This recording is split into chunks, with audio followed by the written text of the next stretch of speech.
Beberapa hari yang lalu saya pernah datang ke satu desa, Kang Ajis.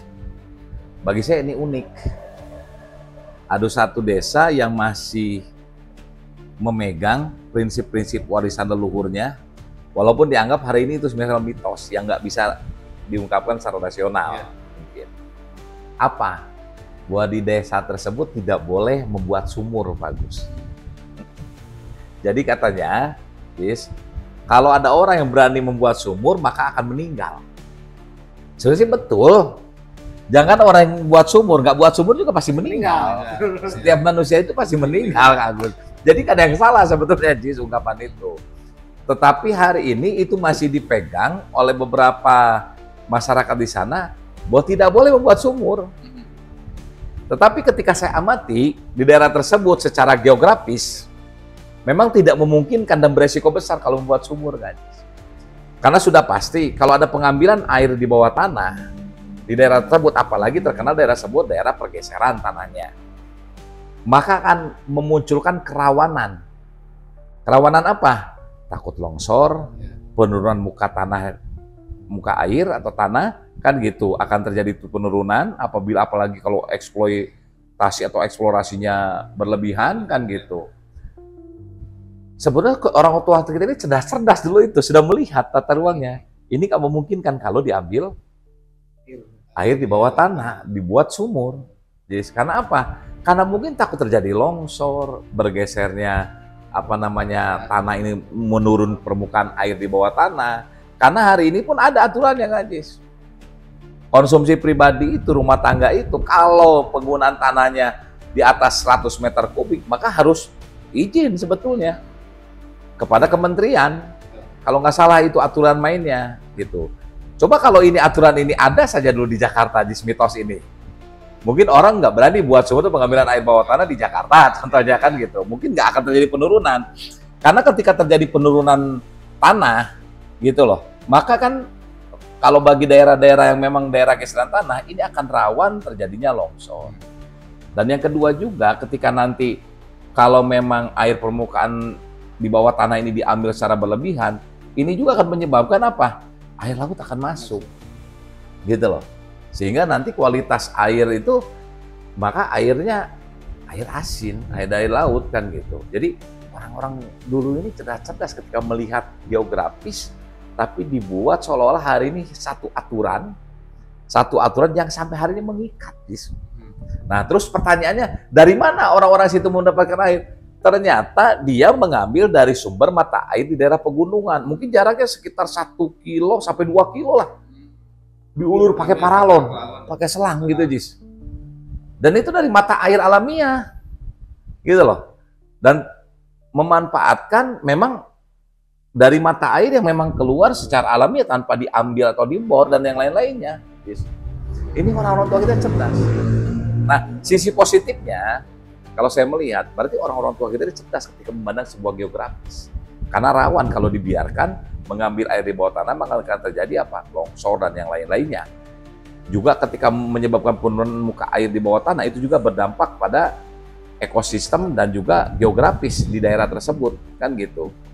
Dan yang ketiga, yang uniknya bagi saya, aturan ini nggak tertulis, Cis. Bagus. Tapi masih digunakan gitu loh. Gitu loh. Karena sanksinya meninggal. Padahal dia mau bikin sumur, nggak bikin sumur juga pasti meninggal. Kullu nafsin dha'iqatul maut, kan setiap orang yang hidup pasti mati, pasti meninggal kan gitu. Nah, yang unik bagi saya itu adalah ternyata aturan-aturan yang tidak tertulis ini karena sering disosialisasikan turun-temurun, ini masih digunakan sampai sekarang. Itu kalau salah ada 2 atau 3 desa lah di Kecamatan Congyang itu yang masih ada gitu. Jadi ini unik bagi saya gitu.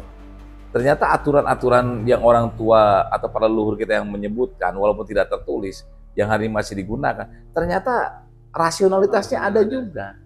Ketika melihat geografis di daerah tersebut bahwa itu sangat rawan kalau ada pengambilan air di bawah tanah. Karena situasi tanahnya tanah bergerak itu tanah bergeser. Gitu, maka akan menyebabkan dampak lingkungan yang besar kalau dibiarkan. Ya, sekarang mitos-mitos seperti itu tuh jika contohnya hutan larangan kalau kita diculik kunaon teh mah kunaon teh kan mungkin itu ya hutan non ya hutan rimbun atau sesuatu nama leuweung geledegan memang kita nggak tahu dalamnya masih ada banyak hewan buah dan lain sebagainya kan, tapi karena itu udah hutan larangan maka ada orang yang berani ke sana. Lalu kenapa hal-hal seperti itu ternyata lebih ditaati oleh masyarakat kita daripada peraturan-peraturan yang dibuat oleh pemerintah kan? Itu kan jadi lucu banget gitu. Padahal peraturan pemerintah pun itu sebenarnya ya untuk melarang supaya kita tidak, nah itu nama ada kebaikan kita juga, tapi rata-rata mereka ngomongnya kamu apa teh aturan ada untuk dilanggar kayak gitu. Tapi hal kayak gitu kan justru saya akan kayak gitu. Kuncinya sosialisasi, Jis. Jadi itu sosialisasi turun temurun. Masa saya menyebutkan aturan hanya tertulis pemerintah yang diwariskan turun temurun itu hanya lampu merah, lampu kuning, lampu hijau. Dan sampai sekarang anak-anak yang membawa kendaraan itu pasti tahu lampu merah harus apa, lampu hijau harus apa. Karena itu sebenarnya aturan yang tertulis di aturan undang-undang lalu lintas. Tapi karena disosialisasikan oleh semuanya, maka itu masih hidup sampai sekarang, kan gitu. Nah, begitu pula tadi aturan-aturan ini walaupun tidak tertulis ini sering disosialisasikan tuh secara turun-menurun dibicarakan terus-menerus sehingga masih hidup. Makanya dahulu itu ada tidak boleh kita ini masuk sembarang ke hutan-hutan larangan karena hampir rata-rata itu hutan konservasi air. Karena orang kalau sudah masuk ke situ takutnya dia akan melakukan penebangan. Ini akan mengganggu ekosistem di situ dan akan mengganggu ketersediaan air ketika musim kemarau dan juga akan menyebabkan longsor. Nah, mungkin tadi juga sumur juga tidak boleh di situ dibuat sumur, mungkin di situ kan mengganggu konservasi air. Ketika apa? Ketika di situ tanah bergeser dan di situ banyak tanaman-tanaman besar yang kira-kira bisa menampung air ketika bermanfaat ketika musim kemarau kan gitu. Nah, aturan-aturan tidak tertulis itu bisa hidup karena aturannya itu disosialisasikan sehingga selalu hidup, bis.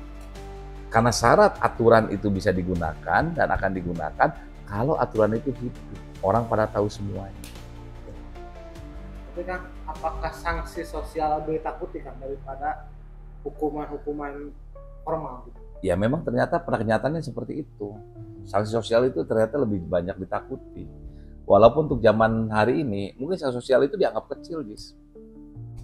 Tapi di daerah-daerah tertentu, mungkin dianggap bahwa sanksi sosial itu jauh lebih berat dibanding sanksi yang formal seperti penjara atau apa gitu loh. Sanksi sosial bagi mereka mungkin jauh lebih berat dibanding di kurungan.